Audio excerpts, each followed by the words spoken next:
Assalamualaikum warahmatullahi wabarakatuh. Perkenalkan, nama saya M. Aulia Aditya dengan NPM 2310039. Pada kesempatan kali ini saya akan membahas tentang translator bahasa mesin, yaitu sebuah program yang berperan itu sebuah program yang berperan penting dalam dunia komputer modern, yang dimana translator ini memungkinkan manusia menulis program menggunakan bahasa yang mudah dipahami seperti Python, Java, atau C++, lalu menerjemahkannya menjadi bahasa mesin yang bisa dimengerti oleh komputer. Jadi yang pertama, apa itu translator pada bahasa mesin? Jadi translator itu adalah suatu program yang menerjemahkan bahasa pemrograman tingkat tinggi menjadi bahasa mesin agar dapat dipahami oleh komputer. Jadi dengan adanya translator ini, programmer itu tidak perlu menulis kode dalam bentuk biner yang sulit dibaca oleh manusia. Translator hanya mengubah setiap instruksi logis menjadi rangkaian kode biner yang bisa dijalankan langsung oleh CPU. Nah, tujuan utamanya itu untuk mempermudah manusia menulis program, mengubah instruksi logis menjadi instruksi biner. Jadi, fungsinya itu menjembatani perbedaan antara bahasa manusia, yaitu high level language, dan bahasa komputer, yaitu machine language.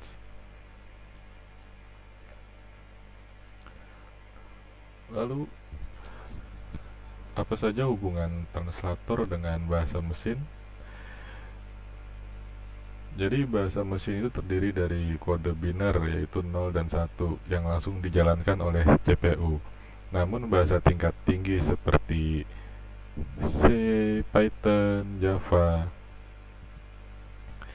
itu tidak bisa dijalankan secara langsung oleh komputer karena memiliki struktur yang lebih mudah dipahami manusia. Jadi disinilah translator itu berperan sebagai penghubung yang menerjemahkan bahasa tingkat tinggi menjadi bahasa mesin agar dapat dieksekusi oleh perangkat keras. Proses translasi ini melibatkan beberapa tahap penting seperti analisis leksikal dan sintaksis, penerjemahan instruksi, serta optimasi kode agar program berjalan efisien. Karena tanpa adanya translator, program yang ditulis manusia tidak akan dapat dimengerti dan dijalankan oleh komputer.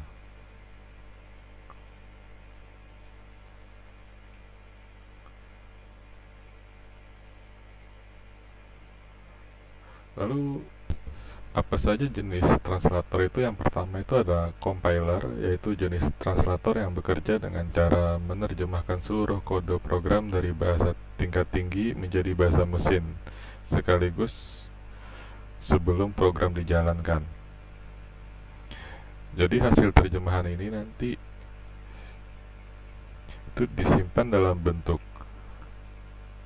file executable seperti .x atau .class. Contohnya adalah GCC untuk bahasa C atau C++, dan JavaC untuk bahasa Java. Keuntungan penggunaan compiler yaitu program dapat dijalankan lebih cepat karena sudah diterjemahkan sebelumnya. Namun proses kompilasi memerlukan waktu yang lebih lama, terutama untuk program besar, karena compiler itu harus membaca dan menganalisis seluruh kode terlebih dahulu sebelum menghasilkan file eksekusi. Lalu selanjutnya itu ada interpreter, yaitu translator yang bekerja dengan cara menerjemahkan kode program baris demi baris saat program dijalankan. Artinya itu interpreter itu tidak menghasilkan file hasil terjemahan seperti compiler, tetapi langsung mengeksekusi instruksi yang diberikan oleh programmer. Contoh bahasa pemrograman yang menggunakan interpreter antara lain ada Python, PHP, dan JavaScript. Adapun kelebihan interpreter ini adalah memudahkan proses uji coba dan debugging, karena kesalahan bisa langsung terlihat saat flash tersebut dijalankan. Namun ada juga kelemahannya, yaitu adalah kecepatan eksekusi program lebih lambat sebab proses penerjemahan dilakukan setiap kali program dijalankan. Lalu yang ketiga itu ada assembler, yaitu translator yang digunakan untuk mengubah kode program dalam bahasa assembly menjadi bahasa mesin atau biner yang dapat dipengerti oleh CPU.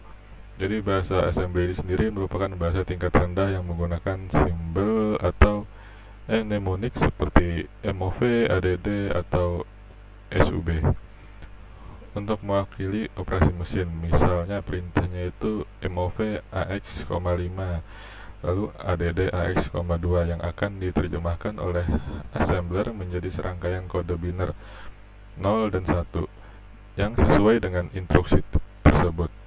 Program assembler seperti MASM yaitu Microsoft Assembler atau NASM Neutit Assembler itu sering digunakan dalam pemrograman sistem pembuatan driver atau perangkat lunak yang berinteraksi langsung dengan perangkat keras.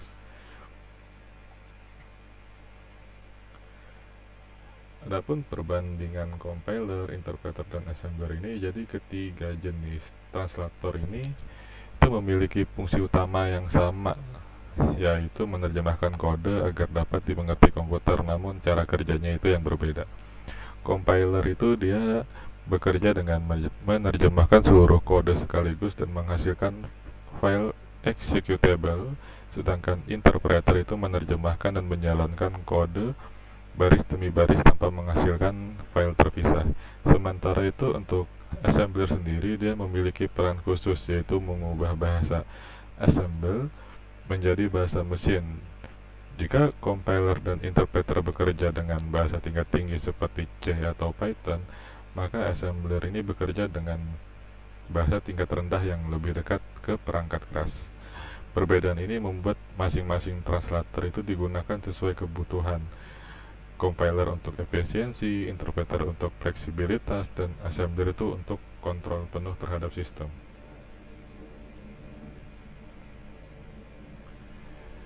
Lalu selanjutnya itu ada contoh proses translasi. Jadi proses translasi ini dapat digambarkan sebagai alur kerja dari kode sumber atau source code hingga menjadi kode mesin, yaitu object code yang bisa dieksekusi oleh komputer saat seorang programmer menulis kode seperti print hello world. Perintah tersebut belum bisa dimengerti oleh CPU, maka translator baik compiler, interpreter maupun assembler itu akan mengubahnya menjadi instruksi biner, misalnya 01001000, 01100101, 01101100, dan seterusnya, yang dapat langsung dijalankan oleh prosesor. Jadi secara umum proses ini melalui beberapa tahap, yaitu analisis leksikal dan sintaksis, penerjemahan instruksi, serta optimasi kode agar hasilnya efisien. Tanpa translator itu komputer tidak dapat menjalankan program yang ditulis manusia karena bahasa tingkat tinggi tidak bisa dipahami langsung oleh mesin. Jadi kesimpulannya itu adalah translator bahasa mesin itu memiliki peran yang sangat penting dalam menjembatani komunikasi antara manusia dan komputer. Dengan adanya translator, program yang ditulis dalam bahasa tingkat tinggi dapat diubah menjadi instruksi yang dapat dimengerti dan dijalankan oleh CPU. Terdapat 3 jenis utama translator, yaitu compiler, interpreter, dan assembler, yang masing-masing memiliki cara kerja berbeda, namun tujuan yang sama, yaitu menerjemahkan kode agar komputer dapat memprosesnya. Tanpa translator, program yang dibuat manusia itu tidak dapat dieksekusi oleh perangkat keras, sehingga translator ini menjadi komponen vital dalam dunia pemrograman dan sistem komputer. Mungkin itu saja dari saya. Kalau ada kurang, mohon maaf. Wassalamualaikum warahmatullahi wabarakatuh.